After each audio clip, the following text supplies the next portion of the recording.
অনেকে আমাদেরকে প্রশ্ন করে যে হুজুর আমি 5 ওয়াক্ত নামাজ পড়ি, ইয়াং ছেলেরা, আমি ইয়াংদের কথা বুঝি, ইয়াংরা আমার কথা বুঝে, আমি নিজেই তো ইয়াং, বুঝতে তো হবেই। তো অনেকে আমাকে প্রশ্ন করে যে হুজুর আপনাদের আলোচনাগুলো শুনে আমার জীবনের মোড় পরিবর্তন হয়েছে, কিন্তু এই পর্নোগ্রাফির করাল গ্রাস থেকে আমি নিজেকে বাঁচাতে পারছি না। আমি নামাজও পড়ি, আবার অশ্লীল ভিডিওও দেখি। আমি সকালে তওবা করে বিকেলে দেখি, বিকেলে তওবা করে সকালে দেখি। এরকম সমস্যা আমার অনেক যুবক ভাইদের আছে না নাই? তোমাদের যাদের এই সমস্যা তাদের মোবাইলের ওয়েলকামিং নোটে তুমি লিখে রাখবে আল্লাহ ইজ ওয়াচিং মি, মানে আল্লাহ আমায় দেখছেন। তুমি যেই ল্যাপটপ ইউজ করো ওই ল্যাপটপের এক পাশে টাইপ করে তুমি লিখে রাখবে আল্লাহ সুবহানাহু ওয়া তাআলা ইজ ওয়াচিং মি, তিনি আমায় দেখছেন, তিনি আমাকে প্রত্যক্ষ করছেন। পৃথিবীর কেউ দেখে না, দরজা বন্ধ করে, লাইট অফ করে, জানালার পর্দা নামিয়ে দিয়ে একা একা লুকিয়ে লুকিয়ে অশ্লীল ভিডিও আমি দেখছি, কেউ দেখে না, দেখে কে? এজন্য আল্লাহর ভয়টা মুমিনের অন্তরে সব সময় থাকা চাই। আল্লাহর ভয় যদি কোনো মুমিনের অন্তরে থাকে, সে মুমিন কখনো পথ ভুলে যায় না, ঠিক কি না? যাদের হৃদয়ে আছে আল্লাহর ভয়, তারা কভু পথ ভুলে যায় না। আল্লাহর প্রেম ছাড়া এই দুনিয়ায় কারো কাছে কোনো কিছু চাই। উমরে ফারুক উবাই ইবনে কাব রাদিয়াল্লাহু তাআলা আনহুকে জিজ্ঞেস করলো, ইয়া উবাই মা হুয়া তাকওয়া? উবাই, তাকওয়া কি? হোয়াট ইজ তাকওয়া? What is the definition of তাকওয়া? উবাই ইবনে কাব প্রশ্নের উত্তর না করে উমরে ফারুককে আবার প্রশ্ন করে বললেন, আমা সালাকতা তরিকান যা শাউক? হে আমিরুল মুমিনিন, আপনি কি কাঁটাযুক্ত কোনো রাস্তা দিয়ে, এমন রাস্তা যে রাস্তার ডানে বায়ে সামনে পেছনে ক্যাকটাসের গুলমলতা, খালি কাঁটা, এই কাঁটাযুক্ত কোনো রাস্তা দিয়ে কি আপনি কখনো হেঁটে যান নাই? ওমরে ফারুক বললেন, বালা, আমি হেঁটে গিয়েছি। উবাই বললেন, ওই রাস্তা দিয়ে হাঁটার সময় আপনি কেমন করে হেঁটেছেন? ওমরে ফারুক বললেন, ইজতাহাদতু ওয়া ইশতাম্মারতু, আমি এমন ভাবে হেঁটে গিয়েছি যাতে আশেপাশে ডানে বায়ে কাঁটা আমার গায়ে না লাগে, আমার জুব্বায় না লাগে। আমার জুব্বাটা ধরে আঁটো সাঁটো করে সন্তপর্ণে খুব সচেতনতার সাথে আমি হেঁটে গিয়েছি যাতে কাঁটা গায়ে না বিধে। উবাই বললেন, হাযা হুয়া তাকওয়া, এটাই তো তাকওয়া, এটাই তাকওয়া। এমন ভাবে এই পৃথিবীতে আপনাকে চলতে হবে যাতে শয়তানের কোনো হাতছানি, কোনো পাপ, কোনো পঙ্কিলতা, কোনো ধরনের অশ্লীল বিষয় আপনার গায়ে পৌঁছতে না পারে, এটাই তাকওয়া।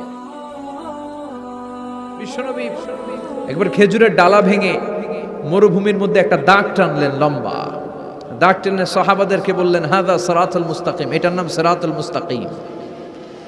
তারপর ডানে বায়ে দুই দিকে অনেকগুলো ছোট ছোট দাগ কাটলেন, বললেন, হাযিহি সুবুলুশ শায়তান, ডানে বায়ের রাস্তাগুলো এগুলো শয়তানের রাস্তা। ডান দিক থেকে বাম দিক থেকে তোমাকে শয়তান হাতছানি দিবে।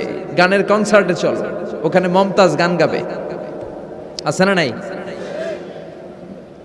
মদের আড্ডাখানায় চলো, দুম্মা চলে ধুম দেখতে চলো, জুয়াবাজিতে চলো, নিষিদ্ধ গল্লিতে চলো। একটার পর একটা হাতছানি আপনাকে ডানে বায়ে সামনে থেকে পেছন থেকে আপনাকে গ্রাস করে ফেলতে চাইবে। কিন্তু মুমিন যখন সিরাতুল মুস্তাকিমের পথে একবার উঠেছে, এই পথটা শুরু হয়েছে দুনিয়া থেকে, এটার ওই প্রান্তে আছে জান্নাতুল ফেরদাউস, ঠিক কিনা? এজন্য প্রতিদিন সালাতে আমরা পড়ি ইহদিনাস সিরাতাল মুস্তাকিম। যে যুবকদের এই সমস্যা আছে, পর্নোগ্রাফির সমস্যা, এটা জাতীয় সমস্যা বাংলাদেশের জাতীয় রোগের নাম ডায়াবেটিক্স। জাতীয় রোগের নাম কি? আর যুবক যার জাতীয় সমস্যা হচ্ছে কি? পর্নোগ্রাফি। স্মার্টফোনগুলো আমাদেরকে স্মার্ট না বানিয়ে আমাদেরকে শেষ করে দিচ্ছে, ঠিক কিনা? এজন্য আপনার একটা শক্ত সিদ্ধান্ত পারে আপনাকে জান্নাতি বানাতে, আর আপনার দুর্বল সিদ্ধান্তটাই আপনাকে জাহান্নামী বানানোর জন্য যথেষ্ট। সূরাতুল মুমিনুন, আল্লাহ যখন মুমিনদের গুনাহগুলির কথা বলছেন, আল্লাহ বলছেন, ওয়াল্লাযীনা হুম লিফুরুজিহিম হাফিযুন, বিশ্বাসী বান্দাদের বৈশিষ্ট্য তো এই যে তারা তাদের প্রাইভেটকে হেফাজত করবে, মানে তাদের লজ্জাস্থানের হেফাজত করবে। এটা অত্যন্ত গুরুত্বপূর্ণ। এবং আল্লাহ রাসূল সাল্লাল্লাহু আলাইহি ওয়াসাল্লাম বলেছেন, মাইয়াদমান লি মা বাইনা লিহিয়াইহি ওয়া মা বাইনা রিজলাইহি আদমান লাহুল জান্নাহ, আমার যে উম্মত দুটি অঙ্গের পাপ করবে না বলে আমাকে গ্যারান্টি দেয়, আমি তাকে জান্নাতের গ্যারান্টি দেই।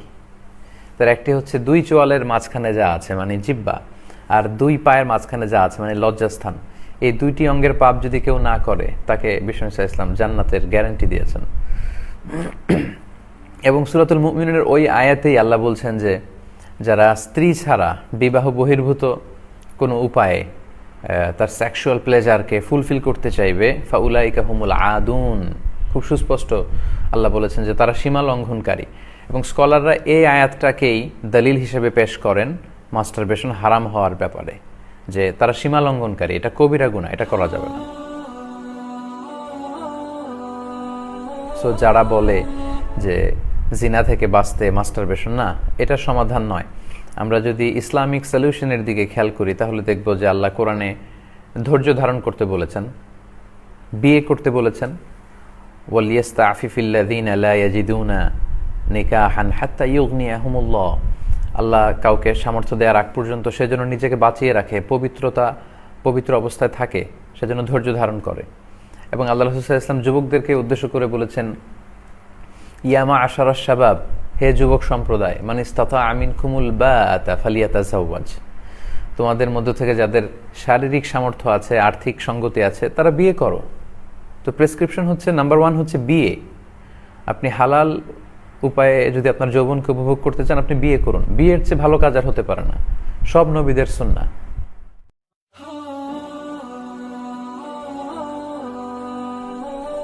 সো আপনি মাস্টারবেশনের এই ঝামেলা থেকে বাঁচতে যুবক ভাইদেরকে আমি বলবো, প্রিয় ভাইরা, তোমরা বিয়ে করো, বিয়ের প্ল্যান করো। কেননা ফাইন্নাহু আগাদ্দু লিল বাসার, আল্লাহ রাসূল সাল্লাল্লাহু আলাইহি ওয়াসাল্লাম বলেছেন চোখকে সংযত রাখার একটা চমৎকার মাধ্যম হচ্ছে বিয়ে। আপনি যদি বিয়ে করেন এবং স্ত্রীর সাথে আপনি সময় কাটান, আপনার এদিক সেদিক চোখ যাবে না, নজর যাবে না। ও আহসানু লিল ফারাজ, এবং চরিত্র হেফাজত বা লজ্জাস্থানের হেফাজতের একটা বড় মাধ্যম হচ্ছে বিয়ে। ওমান লাম ইয়াস্তাতি' ফাআলাইহি বিসসাওম, আর যার পক্ষে বিয়ে করার হয়তো টাকা নেই বা শারীরিক সামর্থ্য নেই, সব মিলে হয়ে উঠছে না ব্যাটে বলে, আল্লাহ রাসূল সাল্লাল্লাহু আলাইহি ওয়াসাল্লাম যে প্রেসক্রিপশন দিয়েছেন সেটা হচ্ছে ফাআলাইহি বিসসাওম, হি শুড ফাস্ট, তার রোজা রাখা উচিত। ফাইন্নাহু লাহু ভিজা, কেননা এই সিয়াম, এই রোজা বা এই নফল সিয়ামের মধ্য দিয়ে এটা ভিজা, এটা কাইন্ড অফ প্রোটেকশন, এটা ঢালের মতো। ঢাল যেমনি যুদ্ধে আঘাত থেকে বাঁচায়, তেমনি সিয়াম আপনাকে বাঁচাবে। তো এই ব্যভিচার থেকে বাঁচার জন্য আপনি মাস্টারবেশন কেন করবেন, যেখানে ইসলাম বলেছে আপনাকে বিয়ে করতে না পারলে আপনি ধৈর্য ধারণ করবেন এবং আপনি সিয়াম পালন করবেন। তো আমরা যদি সিয়ামের অভ্যেস করি এবং খুব দ্রুত বিয়ে করার প্ল্যান করি, তাহলে দেখা যাবে যে এই বিষয়গুলো, এই অভ্যেসগুলো আমাদের মধ্য থেকে অনেকটাই কেটে যাবে ইনশাআল্লাহ। আশা করি বুঝতে পেরেছি। বিষয়টা আপনি বলেছেন যে বিয়ে করা অনেক সময় কিন্তু সুন্নত, বিয়ে করা অনেক সময় নফল, বিয়ে করা অনেক সময় ফরজ হয়ে যায়। হ্যাঁ, এই যে প্রেক্ষাপটগুলির অবস্থানে, মানে কোন কোন প্রেক্ষাপটে আপনার কিভাবে এই অবস্থানটা ধরে রাখতে পারবে একজন যুবককে, সেই প্রেক্ষাপটগুলি? একজন যুবকের যদি শারীরিক ক্যাপাবিলিটি অর্থাৎ ফিজিক্যাল স্ট্রেংথ পাশাপাশি ফিনান্সিয়াল স্ট্রেংথ থাকে, তখন তার জন্য বিয়ে করা আবশ্যক, ফরজ হয়ে যায়, তাকে বিয়ে করতে হবে। এবং সে যদি ভাবে যে আমি বিয়ে না করলে ব্যভিচারের সাথে, জিনার সাথে জড়িয়ে যাব, তখন তার জন্য ওয়াজিব হয়ে যায়। আর স্বাভাবিকভাবে একজন মানুষের জন্য বিয়ে করা সুন্নাহ। কিন্তু কখনো যদি এমন হয় যে সে ফিজিক্যালি খুব উইক, সে বিয়ে করে হয়তো তার ওয়াইফের সে ডিজায়ারকে সে পূরণ করতে পারবে না, তখন আবার এটা তার জন্য হারাম হয়ে যায়। আপনি যেটা বললেন যে এই পরিস্থিতিতে একজন যুবক কিভাবে নিজেকে হেফাজত করবে, আমরা যদি কালামুল্লাহ মাজিদের দিকে তাকাই, আল্লাহ বলছেন কুল্লিল মুমিনিনা ইয়াগুদ্দু মিন আবসারিহিম। প্রথম কথা হচ্ছে যে হে নবী, আপনি মুমিনদেরকে বলেন তারা যেন তাদের চোখ নামায়, lower your gauge, lower your eyesight, মানে আপনার চোখকে আপনি নিচের দিকে অবনমিত করবেন। একজন মুমিন চাইলেই এলোপাথারিভাবে যে কোনো দিকে তাকাতে পারে না। তো এই দৃষ্টির লাগামটাকে যদি আপনি কন্ট্রোল করতে পারেন, তাহলে এই পাপ থেকে আপনি বেঁচে যাবেন, কারণ দৃষ্টি থেকেই এই পাপের সূত্রপাত। বিষ্ণু বলেছেন আন-নাযার সাহামুন মাসমুমুন মিন সিহামি ইবলিস, এই দৃষ্টিটা হচ্ছে শয়তানের অনেকগুলো বিষ মাখানো তীরের মধ্য থেকে ভয়ঙ্কর একটা তীর, যেই তীর দিয়ে শয়তান যুবক যুবতীদেরকে কাবু করে ফেলে। একজন ছেলে মেয়ে ডিরেক্টলি কোনো খারাপ সম্পর্কের দিকে প্রথমেই যায় না, প্রথমে তাদের চাহনিটা বদল হয়, একজন আরেকজনের দিকে তাকায়। আল্লাহ ওই জায়গায় বলছেন তোমার চক্ষুকে নিম্ন, ইসলাম ওইখানেই ব্লকেজ করে দিয়েছে। ইসলামের পদ্ধতি হচ্ছে যেখানে যতটুকু ব্লক করা দরকার অতটুকু ব্লক করে দিয়েছে। এবং পুরুষদেরকে চোখ নামানোর পাশাপাশি তার পরের আয়াতেই আল্লাহ বলছেন ওয়াকুল্লিল মুমিনাতি ইয়াগদুদনা মিন আবসারিহিন্না, আপনি মুমিন নারীদেরকেও বলেন তারাও যাতে তাদের দৃষ্টিকে সংযত করে। তো এই দৃষ্টির লাগাম যদি আমি তুলে ধরতে পারি, এখন আমি ফেসবুকে ঢুকলেই, এখন আমি ইউটিউবে ঢুকলেই অনেক ধরনের শয়তানের হাতছানি, এই নোংরা অশ্লীল ভিডিওগুলো দেখানো হচ্ছে।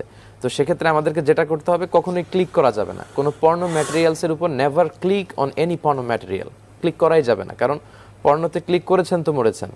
তো যুবকরা যদি নিজেদের সাথে এইভাবে বোঝাপড়ায় আসতে পারেন যে আমি আমার ইমানকে হেফাজত করার জন্য চোখের দৃষ্টিকে সংযত করব, কখনোই কোনো পর্নো ম্যাটেরিয়াল, কোনো বাজে ভিডিওর উপর কখনো ক্লিক করব না, নিজেকে সংযত রাখবো, কেবলমাত্র নিজের সাথে নিজের শক্ত বোঝাপড়াই পারে আপনাকে এই হারাম কাজ থেকে বিরত রাখতে আর কি।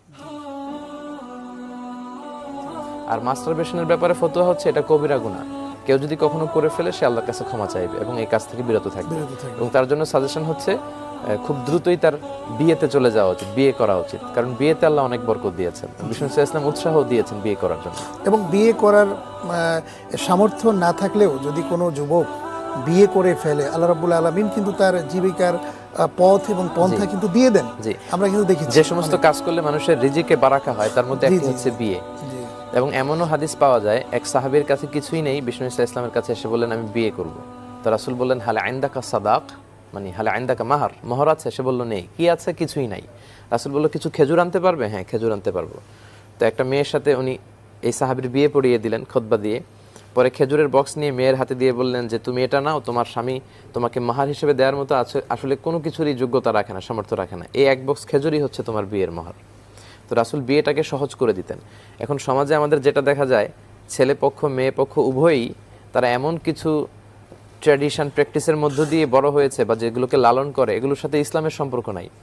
ইচ্ছে করে আমরা এই বিষয়গুলোকে খুব বেশি কমপ্লিকেটেড করে দিয়েছি, ফলে বিয়েটা হয়ে যাচ্ছে কঠিন। 50 লক্ষ 60 লক্ষ টাকা না হলে বিয়ে করা যায় না, 30 লক্ষ টাকা দেনমোহর না দিলে বিয়ে করা যায় না। ইসলাম কিন্তু আসলে এটা আমাদেরকে শেখায়নি। ইসলাম এই যে আগের যে কথাগুলি বললেন যে হারাম যে বিষয়গুলো, এর থেকে নিজেকে বিরত থাকবার জন্য ইসলাম সুন্দর সিস্টেম দিয়েছেন। সেই সিস্টেমগুলো ফলো করলে কিন্তু একজন যুবক তার সুন্দর জীবন গঠন করতে পারে। শয়তান চায় আমাদেরকে উলঙ্গ করতে, অশ্লীলতা শিখাতে, পর্নোগ্রাফি দেখাতে। এজন্য শয়তানের এই ফাঁদে যেন আমরা পা না দেই। যুবক ভাইয়েরা, এই শক্ত সিদ্ধান্ত কি আজকের মাহফিল থেকে নেওয়া যাবে? জ্বলে ওঠো কোরআনের মহিমায়, বিশ্বে শান্তির আওয়াজ তোলো। পিএইচপি কোরআনের আলো, পিএইচপি কোরআনের আলো।